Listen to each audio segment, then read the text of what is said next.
Now you may be getting a little bit fed up with the Jet Eva meta in English, but boy do I have good news for you because you're about to enter into one of the most diverse and interesting metas in the history of Vanguard, which is the DBT10 release. There are so many decks to cover today. I have over 30 deck lists that I'm going to be sharing with you, with 26 different archetypes represented, and there is so much that you can choose from that honestly, preparing for this format is pretty hard because there are so many good decks you could be choosing from as what to bring to tournaments. So in today's video, we're going to do a deep dive into the set 10 meta, and this is going to be compiled of course from the Japanese side of the results, as well as including some results from both Singapore and Malaysia. And on the Japan side of things, we are going to be looking at events from the deluxe circuits. This is going to include Yokohama and Kobe, as well as the Daivangasai events. And then of course, we also have the trail tournaments that of course have quite a lot of players and a lot of results too. Before we get into the meta analysis though, please make sure that you are subscribed to the channel. These videos take quite a lot of time to make and your support is greatly appreciated,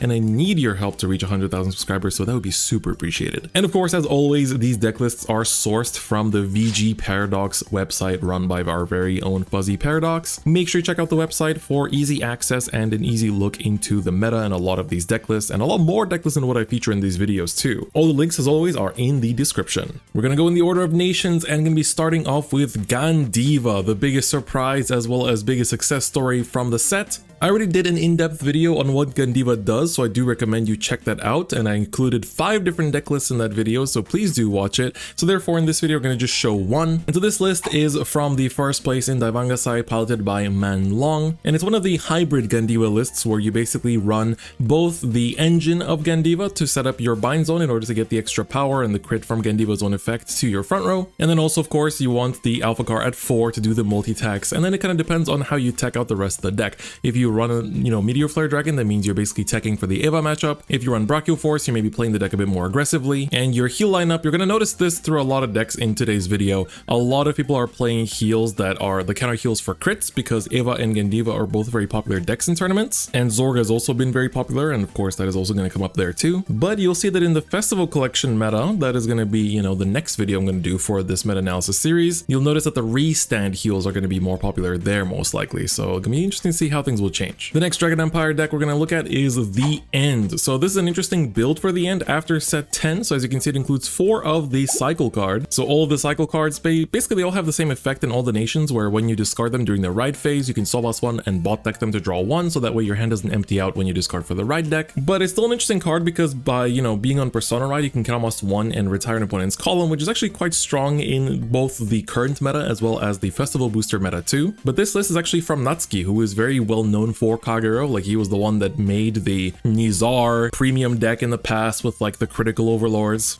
And he managed to top with this deck, it is Overlord running the Midhat. So this is a set 7 common that says at the timing that one of your units stood by one of your card effects, you can retire it to draw 1. So it essentially helps you to just dig through your deck and make sure you're digging into the ends for continuous Persona Ride, and also finding the base Overlord that is no longer in your right deck that you want the Alder Hatchet Dragon to put into your soul to set up for that turn 3 going second Overlord condition. Now that's unfortunately it for the Dragon Empire decks, but I think there will be more going into the next format because Jiva received a pretty good, or Nirvana in general got a pretty good promo that Jiva in particular got a lot of use out of because it helps you draw more cards and also prevents you from losing your Verinas and original dresses from, the matchups of like Chronojet and things like that. But you're going to see so many Gandivas in tournaments that you're going to be, you'll definitely appreciate that I just kept it to one Gandiva deck in this video. Moving on to Dark States. The face of Dark States in this set, of course, is Drejeweled. And I think Drejeweled Masks is probably the second best mask deck.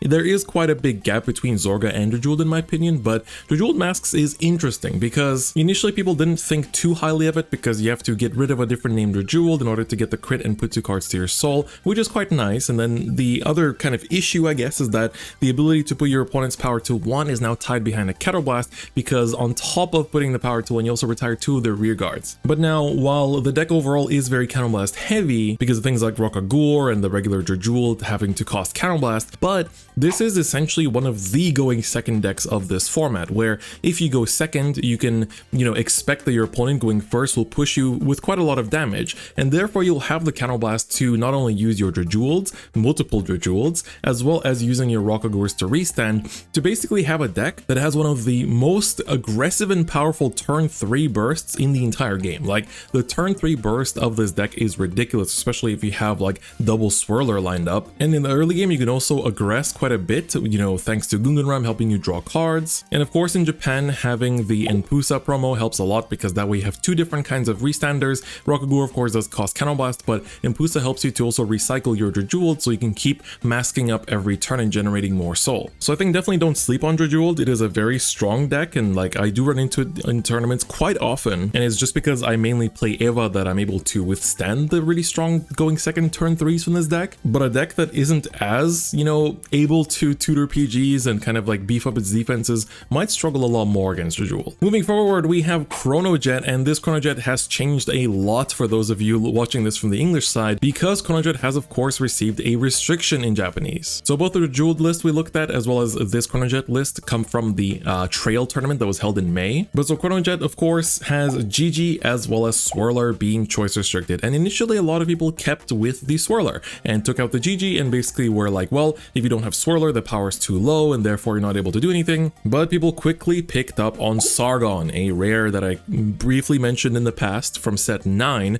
that allows you to, when you boost with it, give the boosted unit a skill that when the attack hits, you put 2 cards from your drop zone into your soul. What you can do with Fate Rider in this deck is that you can boost Sargon, you can boost Fate Rider with Sargon, and then the Sargon will give the on-hit effect to the Fate Rider, and then the Fate Rider can put that boosting Sargon back to deck and turn it into a grade 2 such as Upstream, because the red tech skill has already been given to the Fate Rider, so the on-hit pressure is already there. This way spamming GG is no problem, so your hand never really runs out, and you can also still run the Gunganrams, which by the way are being reprinted, which is also really nice. So basically losing Swirler has made Jet into a much cheaper and much more affordable deck as well, because now you basically need 4 rares, 2 Gunganrams which are being reprinted in Festival Booster and now they cost pennies again, and then basically just your effect triggers which have also been reprinted multiple times and finally efficiently reprinted in Festival Booster, making them a lot easier to get now as well. So Jet will continue to still be top meta even after the restriction, and I'm assuming that English will get this restriction eventually too. I think the only reason why it didn't get it yet is because Jet wasn't out for long enough to be restricted yet in the English format. Up next from WGB Yokohama, we have a Viaman's Bruce. So of course this is a deck that a lot of people were quite excited about. This is the new age of Bruce, trading the 5 attacks for just 4, and of course, not using the soul as much. But Viaman's Bruce definitely has quite a lot of cool tricks up its sleeve. You have strong multi-attackers as well as the ability to use the Stephanie to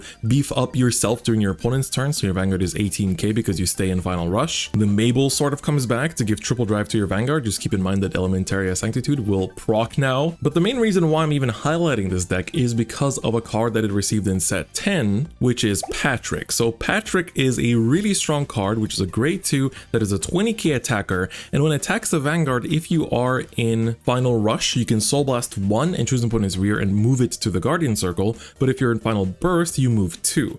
Now this card might not seem like anything too crazy, like you're just forcing your opponent's rears to the Guardian Circle. We've had cards like this before, but what's crazy about it in the current format is it actually messes up Eva really badly, because sometimes you will attack with this Patrick and the Eva player wants to take that damage, but you just force 2 of their Obscudates to the Guardian Circle, and that might not even be enough, because let's say on Persona Ride you're attacking for 30k plus a boost, therefore you are actually, asking for shield more than just that 20k that you forced out of their board, and now they're inclined to start guarding even though they would have wanted to take a defensive. By restanding the Patrick, you're able to essentially take 4 cards off of the opponent's board, so it's actually a very efficient board wiper. So if your locals is infested with Eva, you might want to consider building Viaman's Bruce in set 10, because it is actually a very strong counter, but the only issue is that it's mainly a strong counter to this specific matchup. Up next we have Astroa Unica, managed to land a top in WGB Yokohama as well. So this list we see is running 4 copies of the Unica herself in order just to have the crit pressure before you change up into the Biko Masks. The Biko Masks loses the crit, but she still keeps the drives and instead, gets to retire some stuff and also get 4 attacks, which of course with the big power that you're distributing is quite good. Generally speaking, the deck is alright. I wouldn't necessarily say this is top meta or anything, but in the right hands it can definitely perform because you're able to just basically kind of generate a bunch of resources while having strong multi-attacks,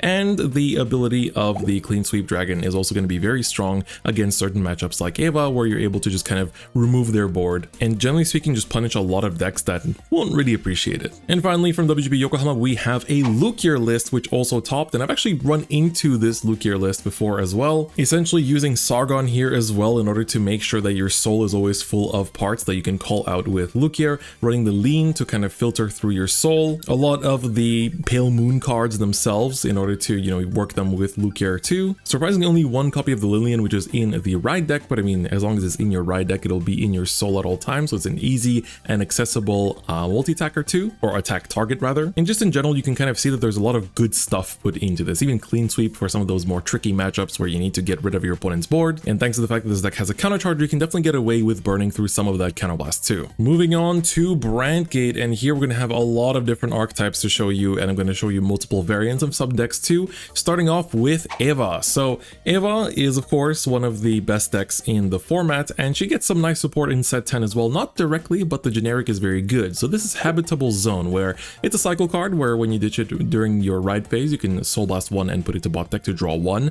But the second skill is where it really supports Eva, where if you're Persona riding, you can almost 1 to search your deck for a set order, and then this turn the next set order you play doesn't cost anything, and you can play 2 set orders per turn. So naturally, in like a pure deck, you can basically play like a blue research lab as well as the experiment henceforth. But this player in the Trail Cup, as well as myself as well, actually have been playing the Refablishment Dock. So Refablishment Dock essentially says that when you set it, it costs counterblast 1 and then you draw a card. So you bypass that counterblast cost with the Habitable Zone, and then all of your grade 2s can boost. So this means that Habitable Zone itself is actually a very weak attacker. It doesn't gain any power. It's just like 20k on Persona Ride. But if it's a 10k booster behind a grade 3 Obfuscate, you're making 33k minimum columns, which is really good. So using Habitable as a booster for your rears instead of an attacker makes it a lot stronger, and you can even make your grade 2 Obfuscates into 15k boosters or 20k boosters with the Blue Research Lab, which is also really strong. A second variant uses a similar strategy here as well, but instead, because of course in English you do not have the Versatile Assembler yet,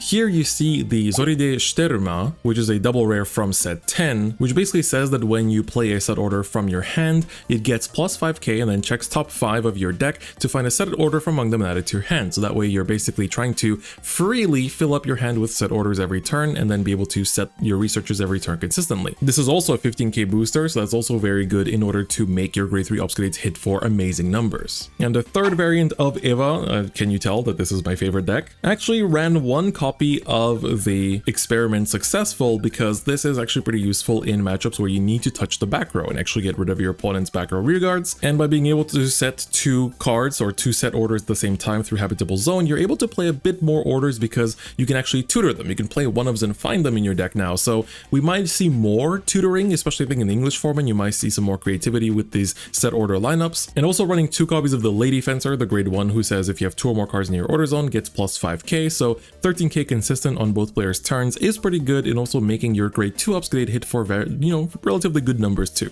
Up next, we have Vanguard that got some good support from this set too. So this is going to be a Vanguard list from WGP Kobe. And this one is kind of your bread and butter Vanguard list with a pretty heavy lineup of orders. So running 4 copies of the grade 3 order, 3 copies of the grade 2 one, which of course is very strong in stuff like the Eva matchup, and just in general shutting down things like the Elementario Sanctitude, and then 1 copy of the grade 1 that you search from the ride deck. And it is important to run the base Vanguard ride line because the new grade 1 support card, the Hathaway, does require you to set these orders every turn in order to have his CB1 to draw 1 ability. And he's also a countercharger as long as you have, those orders that are setting every turn too. Now we do have a promo in the Ara in Japan that is not out in English yet, who is basically the strongest attacker in the entire deck and also a searcher for these orders, whether from deck or drop. So that of course has buffed up the deck quite a lot here in Japan. And we see 4 copies of the Freiheits, which we've seen some lists actually remove him or reduce him quite tremendously. So whether Freiheits is the play, especially at 4, is a little bit questionable, but this is one of the lists that did really well in Kobe. And another Vanguard list was seen to have some success in the Trail Cup in May, be, where here we're seeing 3 copies of the Habitable Zone and reducing the Freiheits to just 2 copies, so basically treating it as an extra copy of your Persona rides, but running the world as the ride line instead in order to be able to have strong boosters and strong attackers from earlier stages of the game. You do lose out on the copy to use, the ability to use Hathaway early as a result, but even then the card is still very strong. And we see the Lake Givenia, which is the grade 2 that also gains a bunch of power being played here as well, to basically have really strong attackers between the promo and itself. Moving on, we have Messiah, and for those of you that are afraid of the Mikanis and paying the big price for them,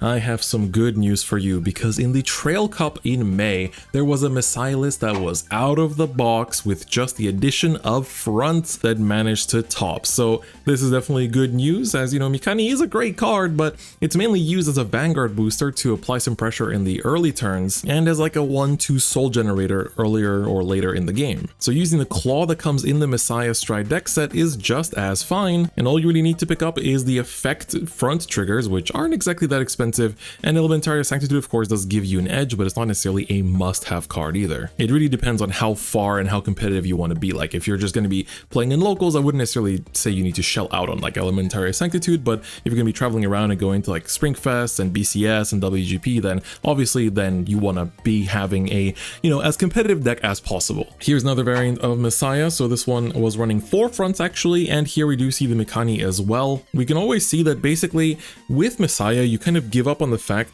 of grade 2 gaming, right? The only Stride deck set that can potentially grade 2 game is Jet, because you generate early advantage through GG, but Messiah does not do that. Messiah is just going to ride up and swing and pass and just kind of, give up on the idea of ride skipping. So that's why you see these heavy grade 3 lineups, because unlike Jet, you cannot search for your Stride fodder, so you just have to pray that you draw into them and be able to stride every single turn consistently. Then we had a lone top from Wellstra in WGP Yokohama. This is a deck that really kind of evaporated, I feel like, over time. I suppose Gandiva joining the fray and retiring a lot of your other, rear guards that you cannot bounce outside of your maximum does hurt quite a bit. Of course, the Doggo PR order is being played here as a 2 of, because it is still some good support for Wellstra, but I think we went over Wellstra in quite a lot of detail in the last meta-analysis, so you might want to check that one out instead if you want a more detailed breakdown, because the list itself has not changed that much. Then we have Archetypes, who managed to still sneak in a top in WGP Yokohama, and here of course we see basically all of the Kaijus maxed out. We see a 2-2 split of the Perfect Guards, as well as 3 copies of Combine Rusher. Of course, he's been banished from Eva in Japan, so he's no longer usable with Eva. And it'll be interesting to see if in English you'll still use Eva after set 10. I mean, not use Eva, if you use the Combine Rusher after set 10, because it hasn't been restricted just yet. But in terms of the research cards as well, we see 4 of the Arcade grade 1 and then 2 of the Experiment Successful still being played here to have an edge in removing some of the opponent's rears with that bind skill. But overall, Arcade is a solid deck that I know a lot of people in the English side really love as well, so it's exciting to see it still sneak in at a top here in Yokohama as well. Speaking of other decks that snuck in a top, we have Orphist Regis here, who of course has not received the big support that it's going to be getting in set 12, but we do see the inclusion of 2 copies of one of the set 10 supports, which is the Grunda, who basically says when you call it from hand to rear, if your world is a Dark or Abyssal Dark Knight, you can look at the top 7 cards of your deck for up to 2 world orders and then just discard them. And then at the end of the while that he attacked, if you are an Abyssal Dark Knight, you retire him and then choose a world card from your drop and add it back to your hand. So it thins out the deck while also setting up your world cards for you to use in later turns. We see the Dragon Tree generic being used here as well, which we might see in the future too, considering that this will be a mask deck, when we get into set 12. And by using the Habitable Zone, you're also able to set more world cards from turn 4 onwards, which is also very strong. And finally, it feels like almost every single Brandt Gate archetype has representation in today's video, because Heroes managed to land a top in Dai Vangasai as well. So here we are seeing, of course, the inclusion of the new card from set 9 at 4 copies, making it so that you can still call out cards from your base without necessarily losing cards through the help of the new card, and also being a strong multi-attacker. And of course, making sure that you have 4 bases already on turn 4, because this way you're able to set 2 set orders, and even if you don't find your 3rd base, the Habitable Zone will search it out for you and help you, of course, draw cards in the early game. So if you're a Brandt Gate player, there's definitely a lot to look at from today's meta-analysis, because a lot of these decks did incredibly. Moving on to Keter Sanctuary, while it was not the most successful successful season for Youthberg, it still managed to sneak atop in the WGP Singapore. So we are seeing some small changes in Youth, such as the inclusion of 2 copies of the Cycle card. Of course, being able to help you draw cards in the early game while also, checking the top cards of your deck and plussing a little bit here and there. But you definitely can't change too much about Youth right now because you still need cards like Schneisel, in order to actually shuffle through your deck with whatever you're stacking at the bottom. Maple still feels pretty important. And of course, cards like Sequana and all your revolt forms will not be changing. I wonder if maybe with the inclusion of Festival Booster and the new Overtrigger coming out, maybe that will boost up the deck a little bit though. So we'll have to see how that changes. Then in WGP Kobe, we saw a Phantom Blaster Overlord top. Hasn't changed too much, but we do see the inclusion of 2 copies of the generic order from set 8 that helps you just draw cards and call cards out. But generally speaking, the Griduna, the promo that the deck got quite a while ago, is still putting in a lot of work, and sometimes I do run into PBO in tournaments, and honestly every single time it feels like this deck just hits like a truck, and it's so hard to stabilize sometimes because of how strong its aggro can be. So PBO definitely gonna keep sneaking in tops, I think, every single season. And then this was definitely the biggest news of recent times, which is the WGP Malaysia that had 350 players, which I think is the second highest in the history of Vanguard in Malaysia. And in 3rd place from 350 players was Majesty Lord Blaster. So this is of course a deck that includes not just the Cycle card from set 10 that we talked about just now in Youthberg, but also of course includes the Emmeline, which is of course a monthly boost short promo, but is also being reprinted in Festival Booster in gorgeous RRR foiling. And there's also a shop tournament promo that allows you to do 4 attacks in this deck with your Blaster Blade and Blaster Dark, and also enabling your grade 2s to boost. And it's not just the blasters that can boost, by the way, it is some of your other strong rear guards too. On top of that, we do see the Overtrigger has changed here because a lot of the Keter decks don't really like the Keter Overtrigger and running the blue one from Festival Booster. So this is supposed to be a look at the set 10 meta, but I had to sneak this one in. I might repeat this one in the Festival Booster video as well, just in case for those that miss out on it. But MLB finding itself going 10-0 all the way until top 4. It didn't lose until top 4 is ridiculously strong. And now one of the shining stars from set 10 together with Gandiva that I haven't talked about just yet is Hexorb actually. Hexorb has found some ridiculous success here in Japan with the addition of the Aquamarine, where Aquamarine now allows you to basically just become one of the greatest OTK decks of all time. Your triggers are essentially doubled. If you check triggers, you can restand your rears at any moment. The Wizard Double Rare is incredibly strong in being able to peek at the top cards of your deck while also gaining more power, such as, getting plus 5k for every trigger and therefore becoming a stronger restanding attacker too. You can use Diaglass in order to basically plus early and develop a board that is going to be pressuring with your restands as well. And the Replenishment Angel, which people initially thought wasn't a very good card, ended up being pretty nice in Hexorb because Hexorb herself doesn't actually counterblast that much anymore, so it's only the support cards like Diaglass as well as the replenishment. So she essentially is like, when she boosts, if you have a grade 3 Vanguard, you counterblast 1, look at top 2, and then you put them on top or bottom of your deck in any order. So while it is CB1 for virtually no plussing, it is not too bad in Hexorb, which kind of needs to burn through that CB. So overall, a pretty good fit into this deck, being able to just make sure that you're hitting your strong crits and fronts as early as possible. So that list that you just saw is from the Trail Cup in May, which was running the old Hexorb in the Ride line, but we also see some variants such as this one from WGP Kobe that just runs the Aquamarine in the Ride line instead. And here we see the Dragon Tree card being played as another way to burn through your CB and draw a bunch of cards to kind of help your early game to be a little bit stronger and stabilize in order to deliver the finishing blow in the later turns. I personally do like decks that run the old Hexorb in the Ride deck just because your first grade 3 turn with Aquamarine really is not that strong. But then if you don't run Aquamarine in the Ride deck, you are kind of at the mercy of your own deck to draw into the Aquamarine. So there's definitely pluses and minuses to both variants of the build, and there are, like, I feel like every single time that Hexorb tops, it is a different variant. Like every single time the list looks different. So I feel like there's so many different ways to build this. So if you want to check out other builds, make sure you check out VG Paradox and go through all the tournaments and just go through the Hexorb page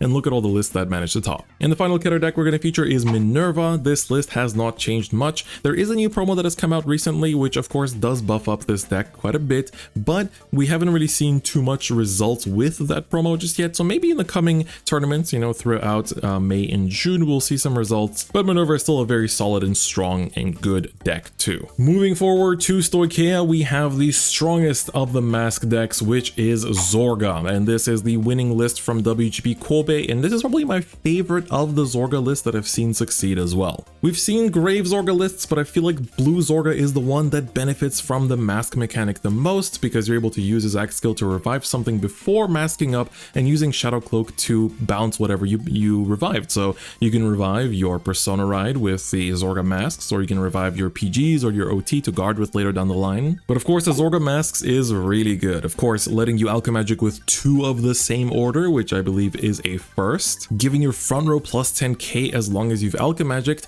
and being able to recycle either your units or your orders back to hand. In particular, orders is very nice because if you run out of orders in hand and can't Alchemagic, this deck does run out of gas. Especially in a Gandiva meta where your stuff is getting retired a lot, having the roaming prison dragon coming out of your drop zone every single turn with the extra power and crit is going to be super strong. This deck also received a multi-attacker in this deck, of course only with Zorga masks, and you needing to have a rearguard circle with a dragon tree marker on it, but being able to count +1 and retire a rearguard to call this to a circle with a dragon tree marker on it is really nice, becoming at least, you know, 10k base plus the 20k, you know, boost from like Persona Ride and the Zorga masks power bonus as well. And of course, you know, you typically run between 4 to 5 dragon tree makers. So the Depths 80 is one that searches your actual mask for you, so it's another order searcher and also generates a marker. Or you can run the Bist Arvas, which is another dragon tree marker maker, and also a way to get orders back into your hand, which is really strong because you need the orders in hand to keep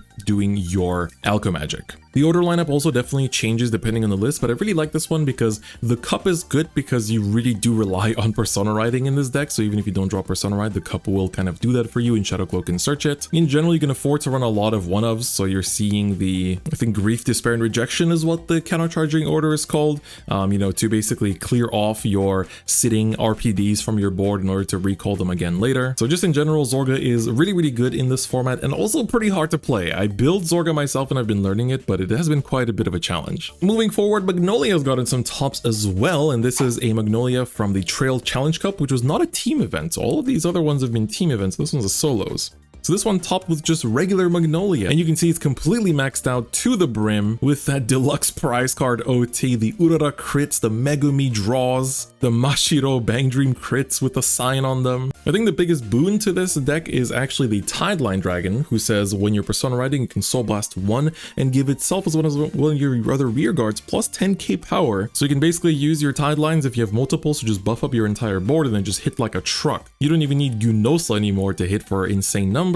And Npix is very good in this format too because of Gandiva popping up everywhere. There was another Magnolia list in WGP Kobe that did run the Magnolia Elder. So here we do see a more kind of like typical list with things like the Ginosla, 4 copies of the Elenia. So this is of course a more of an aggro card, and of course running the Flagberg Ride line does definitely pertain to aggro here too. So overall a pretty successful season for Magnolia. It's definitely a rogue deck, but it's been picking up some tops. And moving forward with the Great Nature part of Stoicheia, we have Granfia that managed to pick up a top as well. It did receive a promo as a tournament promo recently with the Darien, who at the start of the battle phase, as long as it's in the back row rearguard circle, if you have a Granfia Vanguard, makes a plant token to your rearguard circle, and if you have a Noblesse Rose token, you can CB1 to draw one. And it's mainly that's really good about this card, is that draw power. Of course, the Noblesse Rose token is only going to get bigger and your restanding rearguards are only going to get stronger, but that draw power does help you play the long game in this deck, which I think it quite needed. And in Daivangasai, we saw the success of Maelstrom. So Maelstrom picked up quite a few tops here and there. Once again, Tideline Dragon seeing another resurgence here, a very strong rearguard in a lot of these multi-tack decks. But overall, Maelstrom is just another strong multi-tack deck with, of course, a bit more plussing engine, I would say, than what Flagberg has access to. So it always managed to sneak in as a top here and there. I feel like every single tournament you see like one Maelstrom in the tops. It's not a consistent top deck that I would say is like dominating the meta or anything, but it's definitely popping up here and there every single time, it feels like. And finally, while this didn't get a proper top, I really want to give an honorable mention to Leonore masks. So this list is actually from Gene, who managed to do fairly well with it in my own remote tournament that I do for my Twitch subscribers as well as YouTube channel members, which you can join if you are one as well. But Leonore masks is a deck that I experimented with quite a lot in this meta because I felt some strong hopium for it. And I know that in Singapore, it came close from topping, and it's definitely done quite well at some of their bigger local events as well, where you're basically running the roaming prison dragon to kind of have a good matchup against Gandiva, as well as have a strong early aggro together with the mushrooms. And then once if you go second, you get to the mask's turn, you basically just set up double tide line and you hit your opponent with like 40, 50k 4 times, plus the Vanguard, of course, hitting like a truck as well. So this deck is very high rolly. Like Leonor Masks is an incredibly high rolly deck, but it feels like the high roll in this deck is incredibly disgusting once it actually hits. So I do recommend messing around with it. It's a very fun deck. So I definitely wanted to feature the deck just because I know a lot of people use these videos as reference for just what to build in general. And finally, we'll finish up on Lyrical Monasterio. So once again, this does not include the festival booster results. There will be a lot more Lyrical next time around. But the two lists that managed to find some success are Fortia, which of course we've seen here and there, but Fortia did get a new promo as well as Herminia as well, that basically is a grade 2 booster at 10k power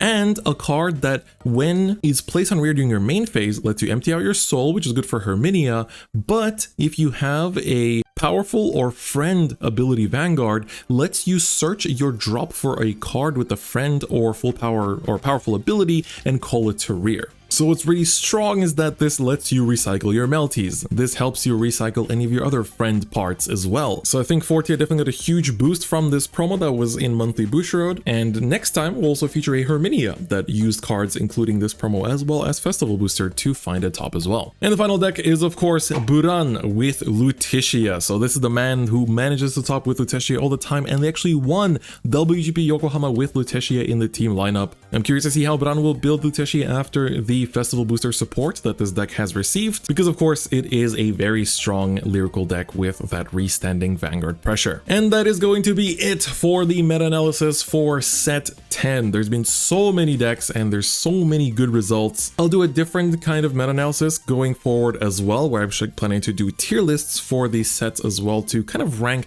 how these decks actually perform and what you can expect to see the most in tournaments. Because while going over all of these lists is really nice, it gives you a good grasp of everything that is in the format, some of these decks do barely make it into top cut because this is a teams season. And so, you know, seeing stuff like Unica is cool, but I wouldn't necessarily say that's a very, you know, accurate representation of the meta itself. You're definitely going to be seeing a lot more Gandiva and Messiah and Jet and Eva and Zorga and Hexaorb compared to some of these other decks. But I hope that these videos give you a good reference point and hopefully inspire you to build some of these decks as well, or just, you know, use them as starting points to improve on with your own ideas. If you liked this video or found it useful, please do like it and subscribe to the channel. I am gunning for 100,000 subscribers and I need your support to reach it, so please subscribe. If you're watching this without a YouTube account, please make one and subscribe as well. I really do appreciate it. As always, thank you to Fuzzy Paradox for the VG Paradox website. It is a great help in making these videos because of how easy it is to look through results. Please do give it a look and support him on Patreon as well. But otherwise, that is going to be it for me today. Thank you so much for watching and I'll see you guys next time. Bye bye.